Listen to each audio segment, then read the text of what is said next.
Alright. Yan. Ano Tapos kakabit mo yung mic.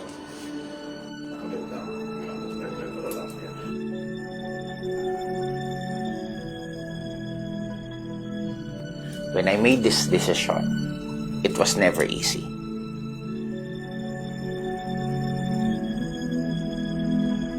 This is one of the hardest decisions I made. Pero sabi nga nila, not everything happens the way we wanted it to be.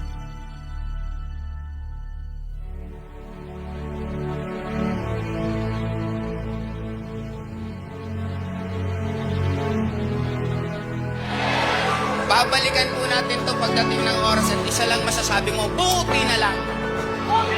Buti na lang, nandito ka ngayon.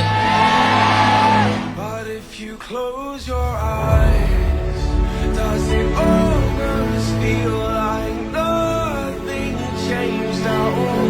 And if you close your eyes, I just realized a single decision acted upon with integrity and burning passion is powerful enough to set the world ablaze.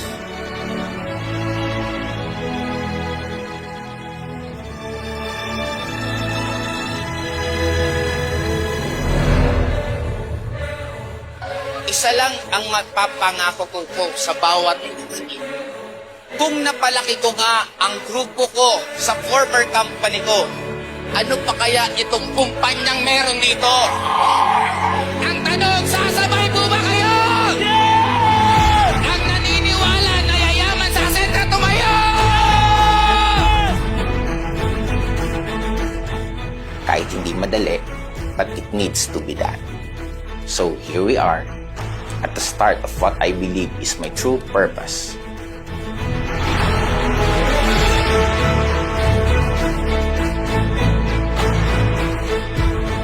Yes, madali pong mangako. Yes, madali pong mambalik. Madali pong sabihin na dito ka na yayaman. Madaling sabihin na ito na ang magpapabago ng buhay mo. But today, I choose to tell you that when things may become rough, your decision may be questioned. how am I gonna be an optimist about this? Your sanity may be tested. Remember that we will always be here. Sino ang naniniwala sa kwartong ito na darating by 2027? We will be the largest networking company in the Philippines!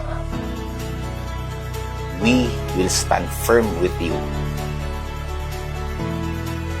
I look up to the sky and I find my peace. I know you'll be there.